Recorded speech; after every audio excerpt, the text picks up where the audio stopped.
Assalomu alaykum hurmatli obunachilar. Navbatdagi darvozamiz Buxoro Qorako'lga bo'ldi.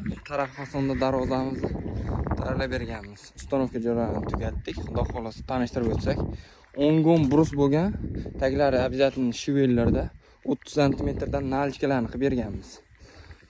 Xo'p, listlar brusak 2 qavat pulsovoy bo'lgan, shumkali utepленный bo'lgan. Mana bu yerda bolasini qilib berganmiz.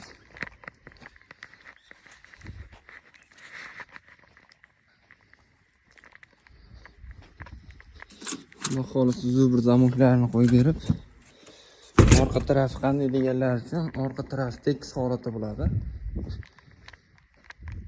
Kimga shunaqa xizmatlar kerak bo'lsa, pastdagi nomerlarga aloqa qilib, sentr zamoklari ham o'ta yengil holatda bo'lgan.